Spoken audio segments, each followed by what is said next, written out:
नमस्कार, आप देख रहे हैं न्यूज 18 इंडिया। मैं हूं आपके साथ सपना शुक्ला। नमस्कार, बहुत स्वागत है आप सभी का। आप देख रहे हैं देश का number 1 news channel news 18 India. अगले 1.5 घंटे हम आपको बताएंगे देश और दुनिया की तमाम बड़ी खबरें विस्तार से।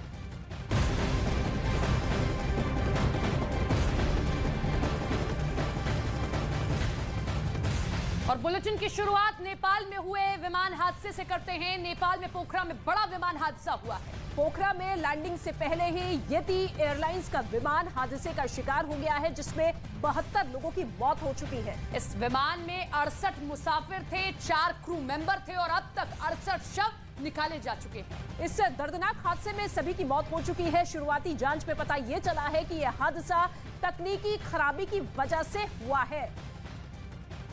तो ये बड़ी खबर आप नेपाल के पोखरा से देख रहे हैं। आज सुबह नेपाल में एक ऐसा हादसा हुआ जिसने सभी को दहला कर रख दिया। 72 लोग इस विमान में सवार थे, जिनमें से 68 के शव निकाले जा चुके हैं, 4 क्रू मेंबर्स थे और फिलहाल शुरुआती जांच में यही पाया गया कि तकनीकी खराबी के चलते विमान हादसा हुआ।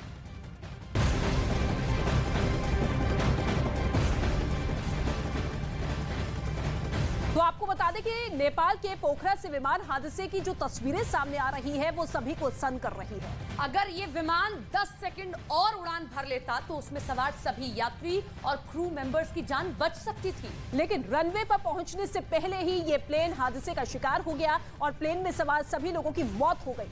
खबर है कि प्लेन के इंजन में खराबी आ गई थी, जिसके चलते ये पूरा हादसा हुआ।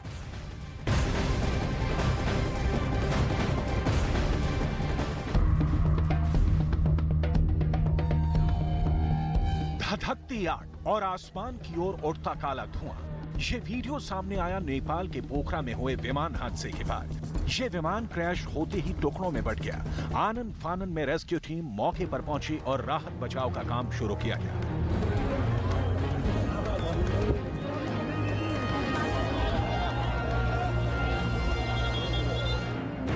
पल भर में सब कुछ खत्म हो चुका था और हादसे वाली जगह विमान का मलबा बिखरा हुआ नजर आया। भीषण हादसे से पहले इस विमान का एक वीडियो भी सामने आया। दावा किया गया कि ये वीडियो हादसे से थोड़ी देर पहले का ही है और थोड़ी देर बाद ही ये विमान क्रैश हो गया।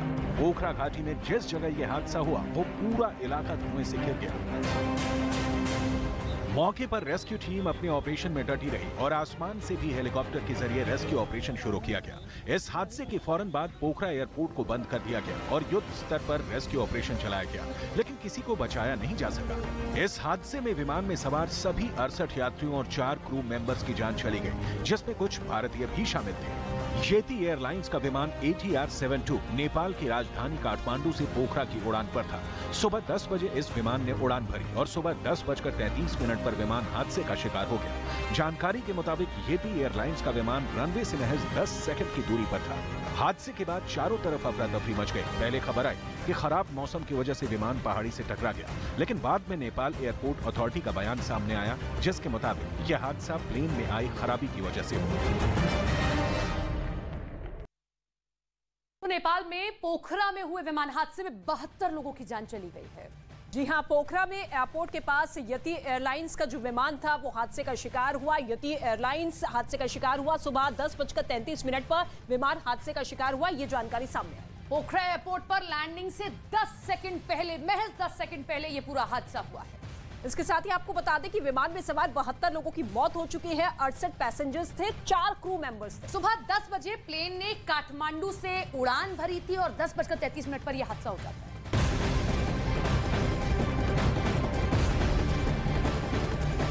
और नेपाल में हुए विमान हादसे के पीछे कई वजह सामने आ रही है। नेपाल एयरपोर्ट अथॉरिटी के मुताबिक हादसा जो है तकनीकी खराबी की वजह से हुआ था। कहा यह भी जा रहा है कि रनवे से 10 सेकंड पहले ही इस विमान में आग लग चुकी थी।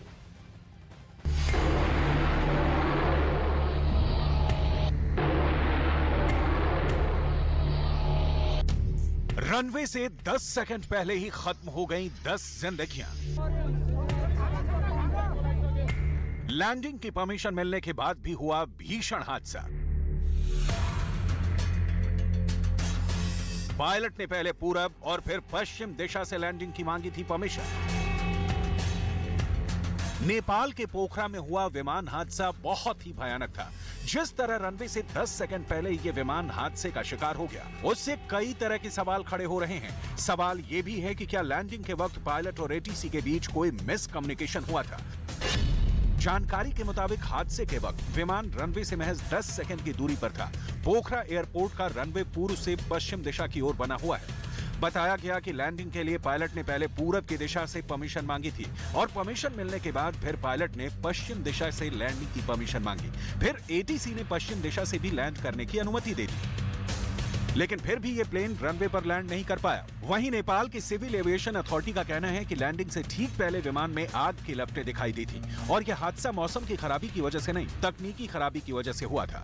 हादसे के बाद ये विमान आग के गोले में तब्दील हो गया और देखते ही देखते मलबे के ढेर में बदल गया। नेपाल में पोखरा एयरपोर्ट का निर्माण चीन की मदद से हुआ था और 14 दिन पहले एयरपोर्ट का उद्घाटन हुआ था और 2 हफ्ते बाद ही वहां भीषण हादसा हो गया और 72 लोगों के लिए ये प्लेन आखिरी उड़ान साबित हुआ।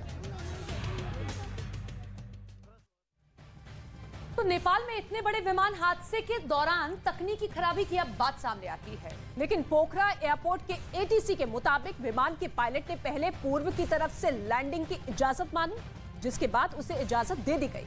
तो देखिए किस तरीके से पहले पूर्व की तरफ से लैंडिंग की इजाजत मांगी गई। एक टावर होता है जिससे पायलट कनेक्टेड होते हैं और उसके बाद उसे इजाजत मिली, लेकिन पायलट के दोबारा पश्चिम की तरफ से लैंडिंग की इजाजत मांगी है और वहां से भी लैंडिंग की परमिशन मिली। यानी कि कहीं ना कहीं एक कंफ्यूजन की स्थिति पैदा हुई थी, क्योंकि 2 जगह से लैंडिंग की इजाजत मांगी गई जो कि तुरंत दे दी गई।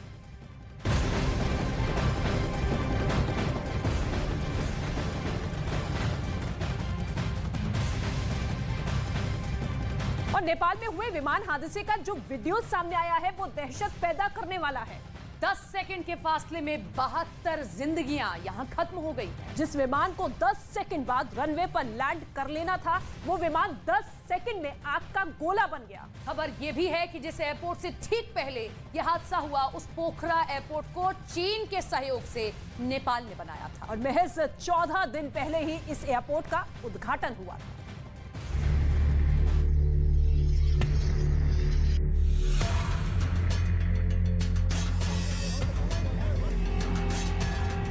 धधकती आग और धुएं का उड़ता गुबार,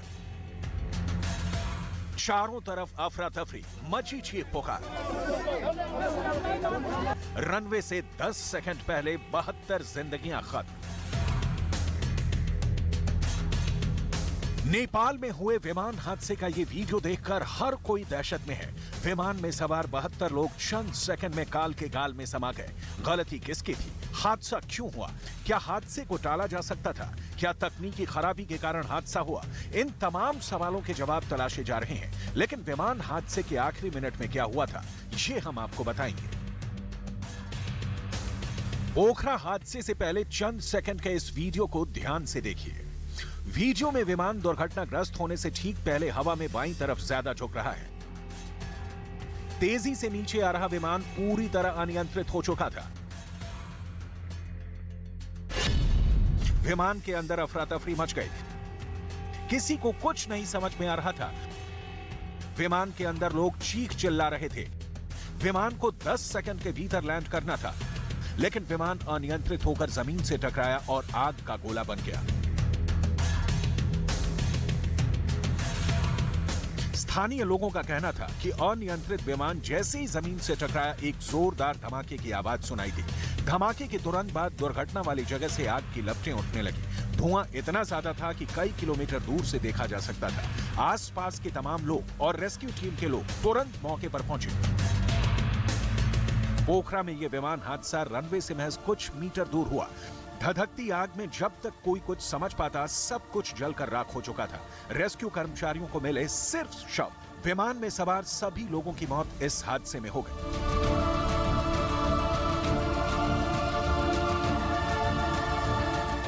पोखरा में येती एयरलाइंस के विमान के क्रैश होने के बाद पोखरा इंटरनेशनल एयरपोर्ट से सभी उड़ानें रद्द कर दी गई हैं। खबर यह भी है कि जिस एयरपोर्ट से ठीक पहले यह हादसा हुआ, उस पोखरा एयरपोर्ट को चीन के सहयोग से नेपाल ने बनाया था। 14 दिन पहले ही इस एयरपोर्ट का उद्घाटन हुआ था, यानी इस हादसे में चीन का भी एंगल सामने आ चुका है। फिलहाल विमान हादसे की जांच की जा रही है।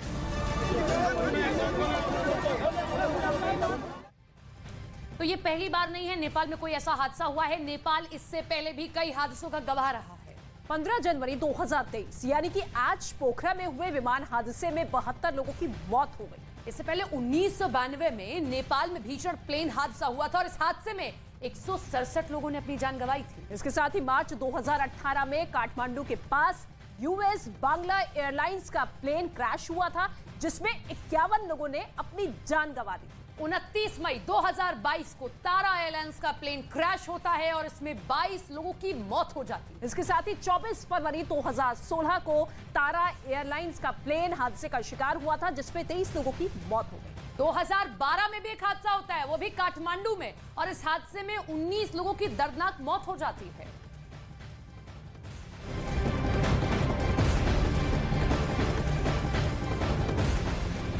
और चलिए अब बात करेंगे रूस और यूक्रेन के बीच चल रहे महायुद्ध की। रूस और यूक्रेन के बीच चल रहे युद्ध के बीच बहुत बड़ी खबर सामने आ रही है। खबर यह है कि यूक्रेन की राजधानी कीव में एयर रेड के दौरान लोगों ने मेट्रो स्टेशन के अंदर भागकर शरण ली और इसकी अब तस्वीरें भी सामने आई हैं, जिसमें लोग मेट्रो स्टेशन के अंदर भागते हुए, बचते हुए अपनी जान छिपाकर नजर आए हैं।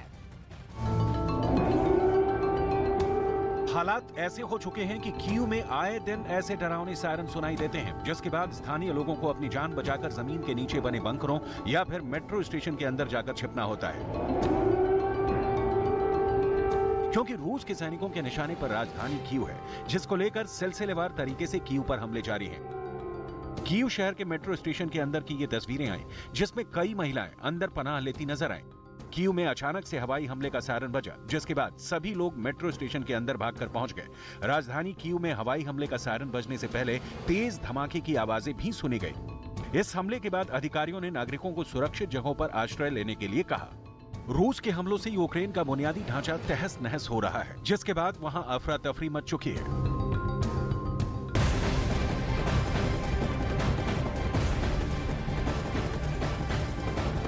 शनिवार का दिन ज़ेलेंस्की के लिए अब तक का सबसे घातक दिन साबित हुआ है, क्योंकि रूस की सेना ने यूक्रेन के निप्रो शहर पर अपनी घातक मिसाइल से तबाही मचाई है। इस बारूदी बारिश के बाद शहर में बेगुनाहों का कब्रिस्तान तैयार हो चुका है।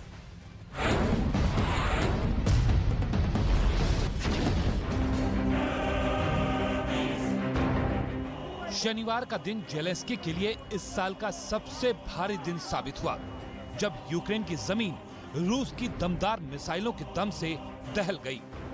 ताबड़तोड़ मिसाइलों से पूरा इलाका धुआं-धुआं हो गया।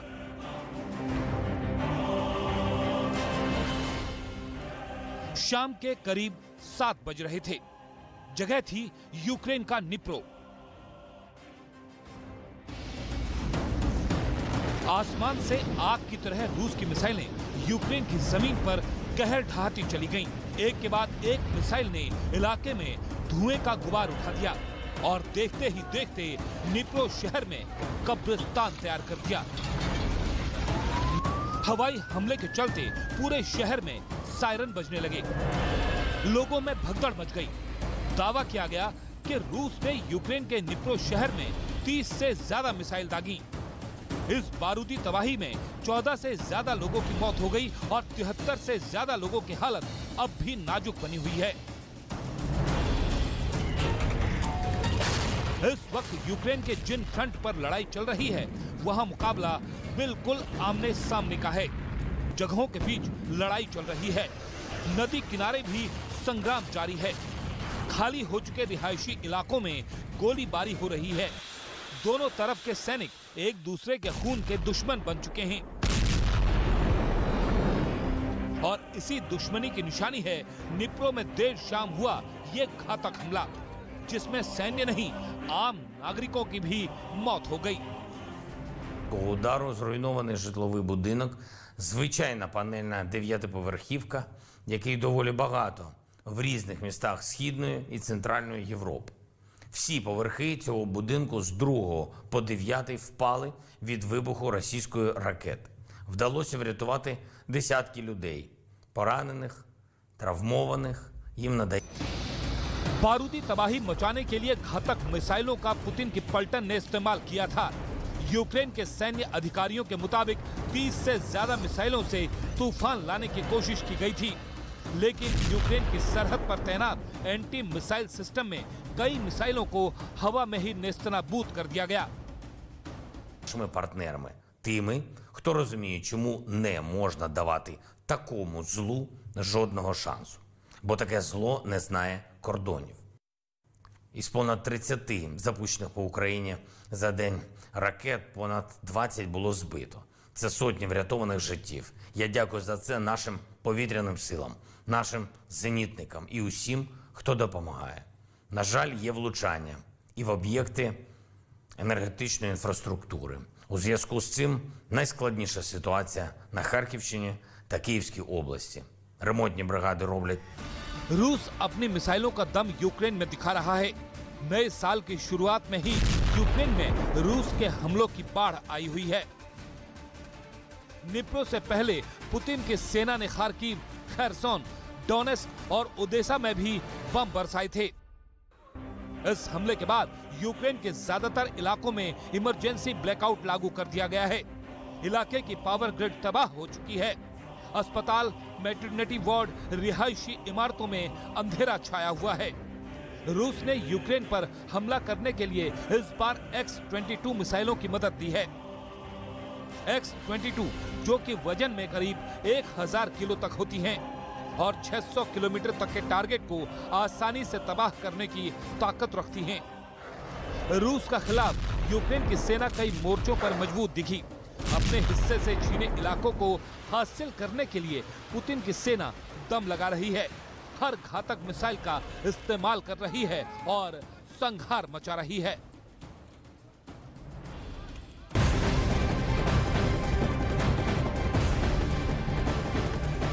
और यूक्रेन के सोलेदार शहर पर कब्जा करने वाले वैगनर ग्रुप के प्रमुख ने शहर का दौरा किया। यही नहीं, उन्होंने कहा कि वो यहाँ सैनिकों को मेडल देने आए हैं। 5 दिन पहले ही रूस की तरफ से भाड़े पर लड़ने वाले येवगेनी प्रिगोजिन ने ऐलान कर दिया था कि उनके वैगनर यूनिट ने पूरे सोलेदार शहर को कब्जे में ले लिया है। उधर यूक्रेन के राष्ट्रपति जेलेंस्की ने कहा है कि सोलेदार शहर में अभी भी लड़ाई जारी है।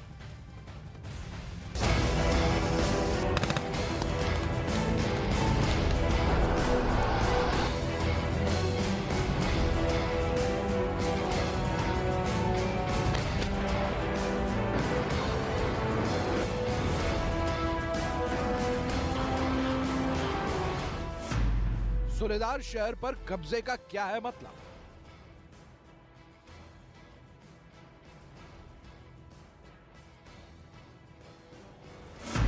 पुतिन के टारगेट पर क्यों आया सोलेदार?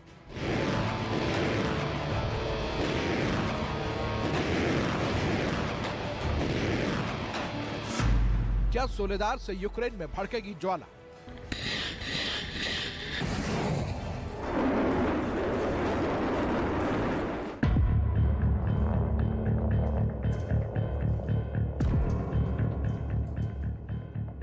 रूस की भारी बमबारी में बर्बाद सोलेदार की ये वो सैटेलाइट तस्वीर है जिसे लेकर दावा किया गया कि रूस ने बखमुत के शहर पर पूरी तरह से कब्जा कर लिया। कामयाबी का तमगा पुतिन की प्राइवेट आर्मी वैगनर ग्रुप को दिया गया। इस जीत से उत्साहित भाड़े पर लड़ने वाले येवगेनी प्रिगोजिन ने वैगनर यूनिट के लड़ाकों को मेडल बांटना शुरू कर दिया।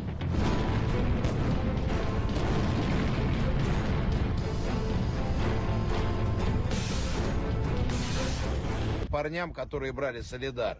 Вот этот вот человек командовал взятием Солидара, взял его без жевания соплей за 2 недели. До этого долгое время там ничего не происходило. Солидар зажали в клещи, после этого разделили на части. Слона, как говорится, нельзя есть целиком, надо есть по частям. Зажали подразделения противника. Отказывались, те, кто отказывались сдаваться в плен, тех уничтожали. Все тела украинских военнослужащих, бойцов будут сданы, отправлены к ним на...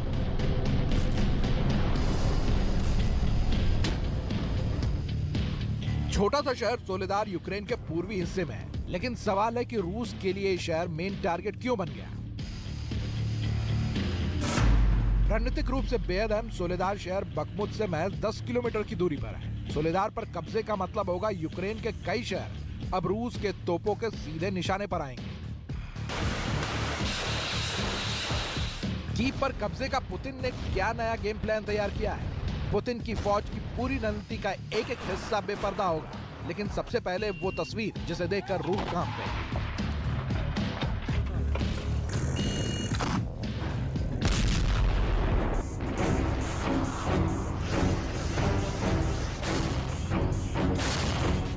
बखमुत में रूस और यूक्रेन के बीच जोरदार लड़ाई का वीडियो सामने आया। इस वीडियो में दो देशों की सेनाओं के बीच आमने सामने की जंग दिखी। हालांकि रूस के वैगनर ग्रुप ने बखमुत के सोलेदार शहर पर कब्जे का दावा किया, लेकिन जो तस्वीरें आई उसमें दो देशों की फौज आमने सामने की लड़ाई लड़ती दिखी। सोलेदार शहर से बर्बादी की बेहिसाब तस्वीरें सामने आई। सोलेदार शहर की लड़ाई कितनी भयानक साबित हुई, उसकी गवाही देने एक और तस्वीर सामने आई।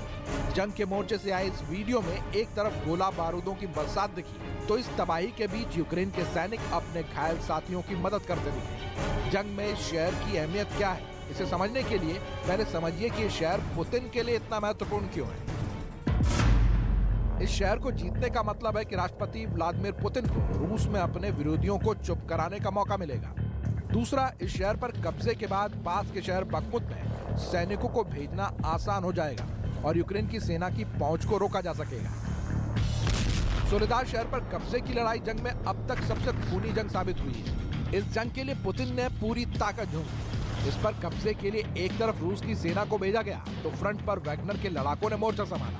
लेकिन जेलेंस्की का दावा है कि सोलेदार की लड़ाई अभी खत्म नहीं हुई है। उनके सैनिक रूस के हमलों का सामना कर रहे हैं।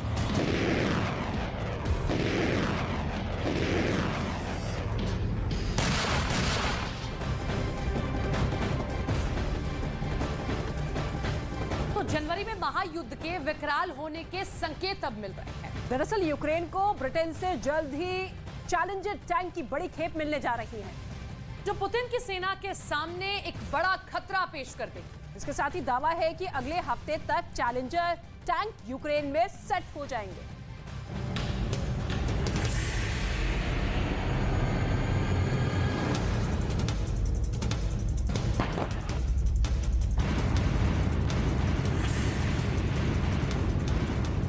महायुद्ध महाविस्फोटक होने जा रहा है।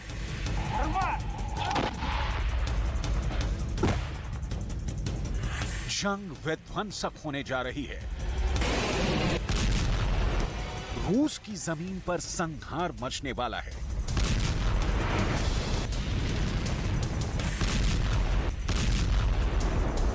क्योंकि ब्रिटेन का चैलेंजर तबाही के लिए तैयार है।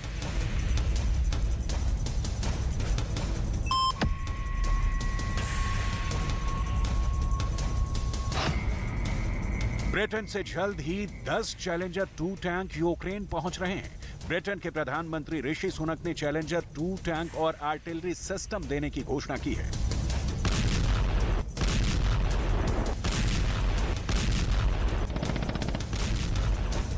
यानी घातक टैंकों से अब तबाही मचाई जाएगी। रूस के इलाकों को टारगेट किया जाएगा। कब्जे वाले इलाकों को रूस से छीनने की कोशिश रहेगी।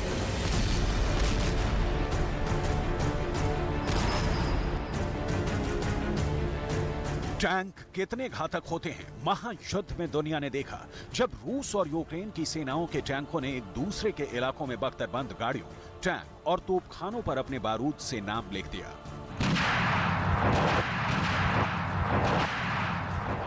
सीमा में छिपे हर टैंक को चुन चुन कर मारा। बंकर के अंदर बाहर जमीन पर हलचल करते हुए हर टैंक को तबाह कर दिया। घातक गोलों ने दुश्मन के हथियारों को मिट्टी में मिला दिया। और चैलेंजर तो अपने आप में ही दुश्मन के सामने एक चैलेंज है।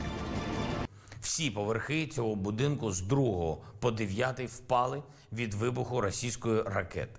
Вдалося врятувати десятки людей. Поранених, травмованих, їм надається допомога. Серед них діти. Найменшій дівчинці 3 роки. І це не зараз. Розбір завалів ще досі продовжується і триватиме всю ніч. Скільки всього людей під завалами поки що невідомо. На жаль, перелік загиблих зростає з кожною годиною. Мої співчуття рідним і близьким. ब्रिटेन से आने वाले इस घातक टैंक ने पुतिन की सेना के कान खड़े कर दिए हैं। चैलेंजर का दम पुतिन की पलटन के होश उड़ाए हुए है, क्योंकि जंग के मैदान में चैलेंजर से निकलने वाले आग के गोले से निपटना रूस के सामने बहुत बड़ा चैलेंज होगा। चैलेंजर 2 ब्रिटेन का आधुनिक टैंक है। चैलेंजर 2 टैंक 1994 से सेवा में है और इसका वजन 62.5 टन है, जिसमें 120 mm राइफल लगी है। Challenger tank 7.62 mm machine gun से लैस है। 2003 में इराक युद्ध के दौरान ये टैंक चर्चाओं में आया। चैलेंजर 2 टैंक बेहद सुरक्षित, निशाना लगाने में बेहद सटीक है। चैलेंजर 2 टैंक को ऑपरेट करने के लिए 4 सदस्यों की जरूरत होती है। इस टैंक का ऊपरी और निचला हिस्सा स्पेशल मटेरियल से बने कवच से सुरक्षित है। इसे डोर चेस्टर के नाम से भी जाना जाता है। टैंक की खास बात यह है कि आज तक के ऑपरेशन के दौरान दुश्मन की एक गोली भी इसके कवच को भेद नहीं सकी है। हर युद्ध में चैलेंजर के सामने दुश्मन ने घुटने टेक दिए हैं। यानी इतना तय है कि अगले कुछ महीनों में युद्ध भीषण होगा। टैंकों से तबाही मचेगी, आग के गोले विघात देंगे। जंग में अगर यूक्रेन की सेना महाशक्तिशाली रूस की सेना पर भारी पड़ रही है, तो उसके पीछे नाटो देश हैं, जो यूक्रेन के गोदाम में बारूद भर रहे हैं। अब ब्रिटेन से आने वाली ये खेप ज़ेलेंस्की के जवानों का जोश बढ़ाएगी और पुतिन को परेशान करेगी।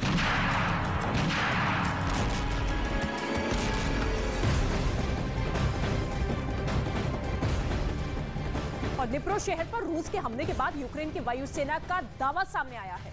इस दावे में कहा गया है कि रूस की सेना ने निप्रो शहर को KH-22 मिसाइल से निशाना बनाया। इसके साथ ही बताया यह गया है कि रूस ने निप्रो पर 5 KH-22 मिसाइल दागी, लेकिन यूक्रेन का air defence system in missile हमलों को रोक नहीं पाया। इस हमले के बाद यूक्रेन ने अमेरिका से पेट्रियट एयर डिफेंस सिस्टम देने की भी मांग की है।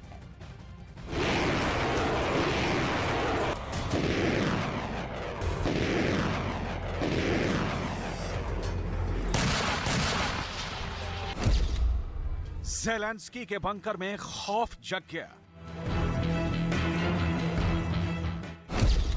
ज़ेलेंस्की का सुरक्षा कवच कांपने लगा। यूक्रेन में रूस के हिटमैन से त्राहिमाम। रूस के मिसाइल ने एक के बाद एक नेप्रो शहर को टारगेट किया और तबाही का बारूद बिछा दिया। दावा है कि रूस ने इस हमले में सबसे घातक KH-22 मिसाइल का इस्तेमाल किया, जिसे Tu-22 M3 बॉम्बर से लॉन्च किया। इस हमले से यूक्रेन का नीप्रो शहर हिल गया। कई मौत और घायलों का दावा सामने आया। नीप्रो शहर उत्तर में खार्किव, पूर्व में डोनेट्स्क और दक्षिण में ज़पोरिज़िया से घिरा है, जहां रूस और यूक्रेन के बीच भीषण जंग चल रही है। लेकिन दावा किया गया कि रूस की ये मिसाइल इन तीनों शहरों को छोड़ उत्तर में रूस के कुर्स्क शहर और दक्षिण में अज़ोव सागर से छोड़ी गई।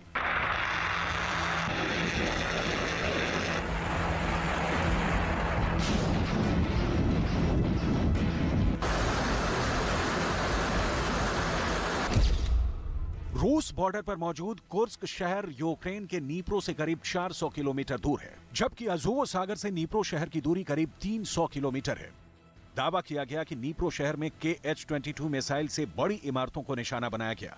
इस दौरान करीब 5 KH-22 मिसाइल ने टारगेट को हिट किया। इसके तुरंत बाद यूक्रेन के एयरफोर्स ने दावा किया कि इन मिसाइलों को यूक्रेन का एयर डिफेंस सिस्टम तबाह नहीं कर पाया और जिससे भारी तबाही हुई। यानी रूस की ताकतवर मिसाइल KH-22 के सामने यूक्रेन के डिफेंस सिस्टम बेकार साबित हुए, क्योंकि ये मिसाइल अपने टारगेट पर अचूक वार करती है। इस मिसाइल से 600 किलोमीटर दूर टारगेट को हिट किया जा सकता है। यह मिसाइल पारंपरिक और परमाणु वॉरहेड ले जाने में सक्षम है, जिसका निर्माण सोवियत संघ के दौर में अमेरिका के एयरक्राफ्ट को निशाना बनाने के लिए किया गया था, जिसके अब यूक्रेन के खिलाफ युद्ध में इस्तेमाल किए जाने का दावा है। इस मिसाइल से हुए हमले के बाद यूक्रेन ने फिर से अमेरिका से मदद मांगी है। बताया गया कि यूक्रेन ने जल्दी से जल्दी अमेरिका से पैट्रियट एयर डिफेंस सिस्टम देने को कहा है, जिससे वो रूस के इस तरह के हमले का सामना कर सके।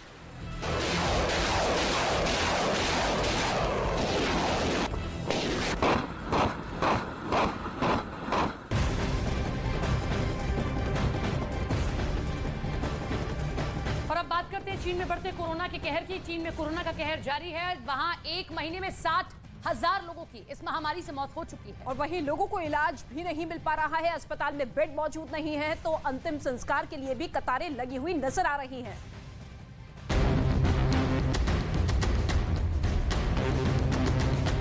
चीन में कोरोना के नए वेरिएंट का हाहाकार मचा हुआ है। हालात ये हैं कि यहाँ लोगों को इलाज भी नहीं मिल पा रहा है। सभी बड़े अस्पतालों में बेड फुल हो चुके हैं, जिसकी वजह से मरीजों की भर्ती नहीं हो पा रही। यहाँ कोरोना मरीजों की तादाद दिन दूनी और रात चौगुनी बढ़ रही है और मरने वालों की तादाद में भी इजाफा हुआ है। अगर मौत की आंकड़ों की बात करें तो चीन में कोरोना से एक महीने में 60,000 लोगों की मौत हो चुकी है।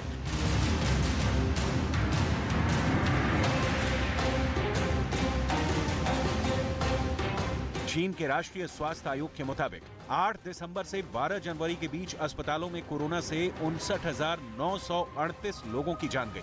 ये वो आंकड़े हैं जो अस्पताल की तरफ से जारी किए गए हैं।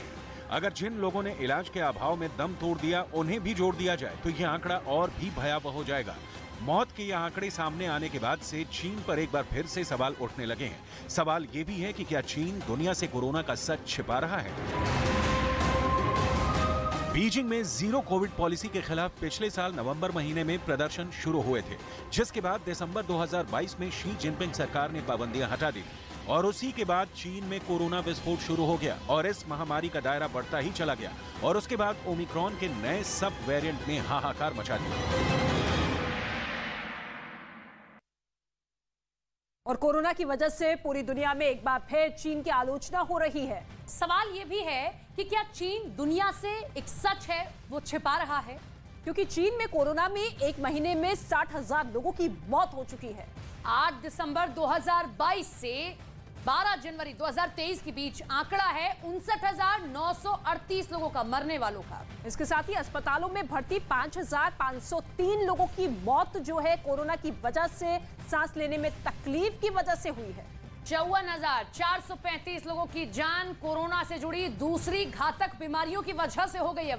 इसके साथ ही आंकड़ों पर नजर डालें तो उसके मुताबिक चीन की 65% आबादी कोरोना संक्रमण की चपेट में आ चुकी है।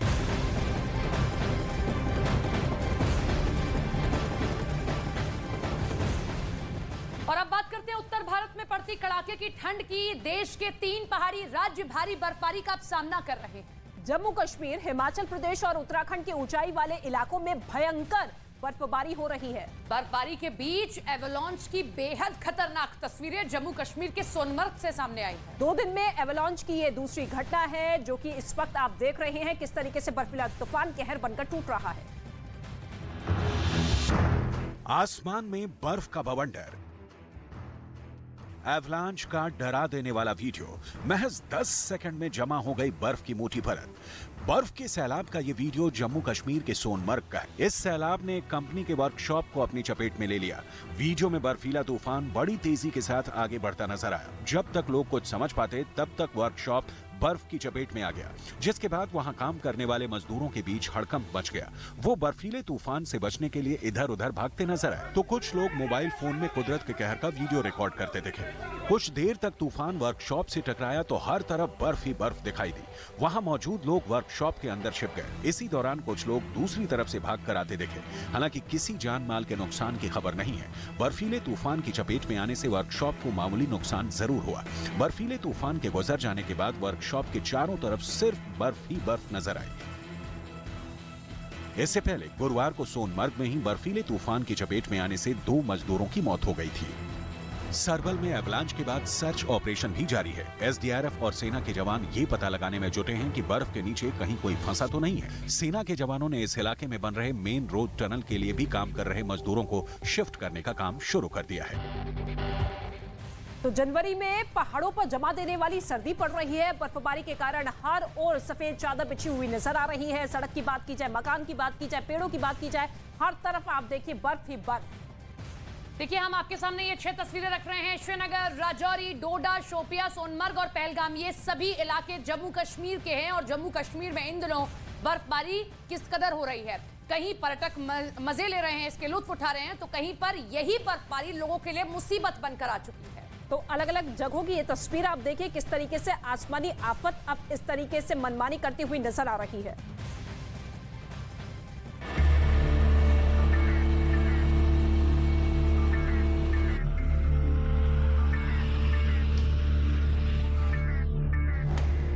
सड़क पर बर्फ,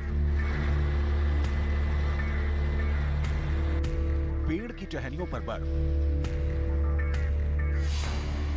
घरों की छतों पर बर्फ, गाड़ियों के ऊपर जमी बर्फ,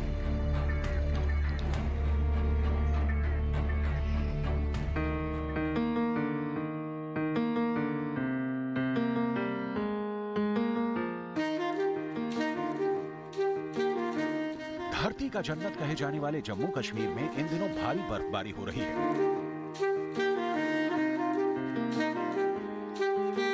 तकरीबन पूरी घाटी बर्फ से ढक गई है।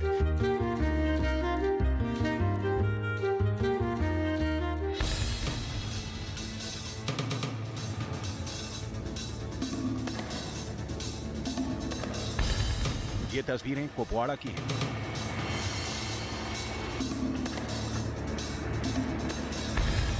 जहां सड़क पर जमी बर्फ की मोटी परत को हटाने के लिए मशीन का सहारा लेना पड़ा।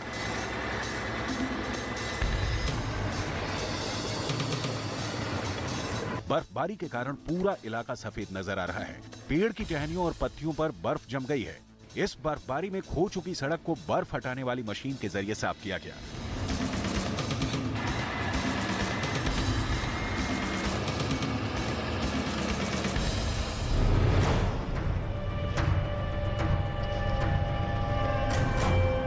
जम्मू कश्मीर के राजौरी में भी तस्वीरें कुपवाड़ा जैसी ही हैं। राजौरी के कोटरंगा, बुद्धल, थमना मंडी, दरहाल, मंजाकोट के ऊंचे पहाड़ों पर बर्फ की मोटी परत नजर आ रही है। बॉर्डर रोड ऑर्गेनाइजेशन के कर्मचारी सड़क पर से बर्फ हटाते दिखे। बर्फबारी के कारण लोगों को परेशानी का सामना करना पड़ा, तो वहीं सैलानियों के चेहरे खिले नजर आए। पर्यटक बर्फ में मस्ती करते हुए दिखे। यहाँ पे जैसे आप देख सकते हो, यहाँ पे कोटरंगा बुद्धल वाली साइड बहुत ही अच्छा नजारा है। यहाँ पे काफी हैवी बर्फबारी हुई है, तो उसकी वजह से हम भी यहाँ पे आए एंजॉय करने के लिए। आप एक बार एक्सप्लोर करोगे तो आपको बार बार आओगे, एक महीने में ही बार बार आओगे। यहाँ भी बहुत अच्छी जगह है ये एक्सप्लोर करने के लिए। बर्फ पड़ती है, व्यू अच्छा है, सब कुछ है। उधर जम्मू कश्मीर के किश्तवाड़ में बर्फबारी के बीच नई मुसीबत उस वक्त सामने आ गई जब वहां मारवा को जोड़ने वाली सड़क पर पहाड़ का एक हिस्सा टूट कर गिर गया, जिसका एक वीडियो सामने आया, जिसमें पहाड़ का एक बड़ा हिस्सा अचानक से गिरता दिखा। बड़े बड़े पत्थर और मिट्टी का ढेर सड़क पर आने की वजह से मारवा जाने वाला रास्ता बंद हो गया। आप देख